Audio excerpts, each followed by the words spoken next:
happened to her? Expect to be doing this job. This is baby. Naninibago ko na you're not forward.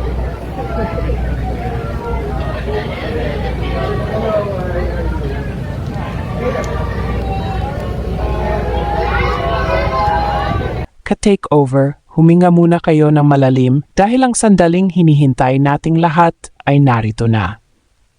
Ngayong araw, hindi lang ang Pilipinas ang nanood, ang buong tennis world ay nakatutok sa Maynila. Live mula sa Rizal Memorial Tennis Center, ang ating tennis queen, si Alexandra Ayala, ay handa ng sumabak sa isang laban na magtakda ng kanyang kapalaran sa kauna-unahang WTA 125 Philippine Women's Open. Ito ang round of 32 showdown kontra sa mapanganib na si Alina Charaeva ng Russia. Pero huwag kayong magkakamali, hindi lang ito basta torneo. Ito ay isang milestone event, isang pambihirang pagkakataon kung saan ang PH Tennis ay muling sumisigla sa global map. Ramdam ang kuryente sa paligid. Mula sa pagbukas ng pinto ng stadium hanggang sa huling upuan sa stands, puno ang venue ng mga taga-suporta, international observers, at mga batang nangangarap na maging susunod na Alex Ala. Bakit ganito katindi ang hype? Dahil si Alex, nakasalukuyang world number 49, ay hindi lang naglalaro para sa trophy. Naglalaro siya para sa national comeback. Matapos ang masakit na kabiguan sa Australian Open kung saan kontrolado na niya ang laro pero dulas sa huling sandali, ang laban na ito ang kanyang paraan para sabihin sa mundo, I am back and I am stronger. Walang injury, walang dahilan, puro determinasyon lang. Ang Philippine Open na ito ang nagsisilbing tulay ni Alex mula sa ITF circuit patungo sa main WTA Tour events at ang bawat puntos na kanyang makukuha ay ginto para sa kanyang ranking at para sa ating dangal. Ang tanong, kaya ba ni Alex na i-manage ang pressure ng pagiging bida sa sariling bansa? O ang home court expectation ba ang magiging hadlang sa kanyang paglipad? Manatiling nakatutok dahil ang kwentong ito ay hindi lang tungkol sa tennis. Ito ay tungkol sa pusong Pilipino na tumatangging sumuko. Prepare to be shocked. Prepare to be inspired. Believe again. Sa unang bahagi ng ating paghimay, kailangang maintindihan ng lahat ang bigat ng krus na pinapasa ni Alex Ayala sa court na ito. Pumasok siya sa Philippine Open bilang world number 439, isang ranggo na hindi biro. Siya ang highest-ranked Filipino player sa kasalukuyan at ang bawat kilos niya ay nasa ilalim ng mikroskopyo ng WTA insiders. Pero ang pinakamalaking kalaban ni Alex ngayon ay hindi ang kanyang katunggali, kundi ang multo ng kanyang nakaraang laban sa Australian Open. Sariwa pa sa isipan ng mga fans ang nangyari sa Melbourne. Nakita natin ang isang Alex Ayala na dominante, isang Alex na pinaglaruan ang kanyang kalaban sa unang set.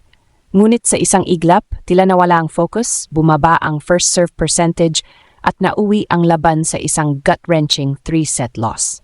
Ang pagkatalong iyon ay naging sentro ng pagsusuri ng kanyang kampo. Hindi kakulangan sa talento ang naging issue, kundi ang mental composure sa mga critical closing moment. Kaya naman dito sa Manila, ang misyon ay malinaw, execution. Si Alex ay pumasok sa torneo na ito na nasa peak physical condition. Walang iniulat na injury at ang kanyang conditioning ay mas pinatibay pa ng mga exhibition matches at intensive training blocks post-AO. Ang kanyang target, makuha muli ang match rhythm. Sa tennis, ang rhythm ay lahat. Kapag nahanap mo ang iyong tiempo, ang bawat palo ay parang musika. At sa harap ng home crowd sa Rizal Memorial, ang ritmo na iyon ay kailangang maging perpekto. Ang Philippine Open ay hindi lang basta host ng isang WTA 125 tournament. Ito ay isang statement. Sa modern era, ngayon lang ulit nagkaroon ng ganito kalaking event sa bansa na nagsisilbing tulay para sa mga manlalaro na gustong pumasok sa main WTA circuit. Para kay Alex, ito ay bihirang pagkakataon na maglaro sa sariling lupa. Sa kanyang pro career, madalas siyang nasa Spain, France o Amerika. Ang makarinig ng mga tagubilin sa Tagalog at ang makakita ng mga kababayang sumisigaw ng kanyang pangalan ay isang double-edged sword. Maari itong maging gasolina para sa kanyang laro o maari itong maging mabigat na pasan na magpapapaba sa kanyang mga kamay. Dito papasok ang Grand Slam mindset. Ang layunin ni Alex ay hindi lang manalo sa round of 32. Ang layunin niya ay patunayan na siya ay kabilang sa elite. Ang bawat palo niya mula sa baseline ay dapat may kasamang mensahe na ang Philippine tennis ay handa na para sa world stage. Ang tensyon ay nagsisimula pa lang at habang papalapit ang showdown kontra kay Charaeva, ang buong bansa ay naghihintay. Ito na ba ang simula ng kanyang ultimate redemption? Dito na tayo papasok sa mas malalim na aspeto ng laban, ang technical na giyera sa pagitan nina Alex Ala at Alina Charaeva. Bayan, huwag kayong palilinlang sa ranking ni Charaeva. Bagamat mas mababa siya sa world number 49 ranking ni Alex, ang Russian player na ito ay itinuturing na isang dangerous floater sa WTA 125 circuit. Si Charaeva ay kilala sa kanyang solid court coverage at ang kakayahang pahabayin ng bawat rally hanggang sa mawala ng pasensya ang kanyang kalaban. Siya ang tipo ng manlalaro na hindi ka papatayin sa lakas, kundi sa bilis at sa pagpilit sa iyo na gumawa ng unforced error. Ang matchup na ito ay isang klasikong halimbawa ng power versus speed. Sa panig ni Alex, ang kanyang bentahe ay ang kanyang heavy baseline game. Ang mga palo ni Ala ay may kasamang topspin na mahirap kontrolin ng mga defensive players. Kapag nuha ni Alex ang kanyang rhythm, kanyang idikta ang takbo ng laro at itulak si Charaeva palayo sa baseline. Ngunit dito papasok ang panganib. Si Charaeva ay isang speedster. Sanay siya sa paghabol ng bola at sa pagbabalik ng malalakas na palo gamit ang kanyang quick returns. Kung hindi magiging maingat si Alex, baka mahulog siya sa patibong na mahahabang rallies na pabor sa estilo ng Russian. Isa sa mga tutukan ng mga tennis analyst sa laban na ito ay ang first serve percentage ni Alex. Sa kanyang nakaraang kampanya sa Melbourne, nakita natin na kapag bumababa ang consistency ng kanyang serve, nagkakaroon ng pagkakataon ang kalaban na umatake. Sa antas na ito ng WTA, ang service game ay ang pundasyon ng tagumpay. Kailangan ni Alex na makakuha ng free points mula sa kanyang serve upang hindi siya masyadong mapagod sa mahahabang palitan ng bola.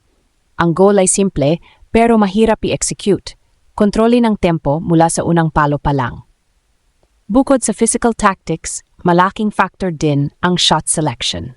Laban sa isang manlalaro na mabilis kaya ni Charaeva, kailangang maging matalino si Alex kung kailan siya bibitaw ng winner. Hindi sapat ang basta malakas na palo, kailangan ito may tamang placement at teaming.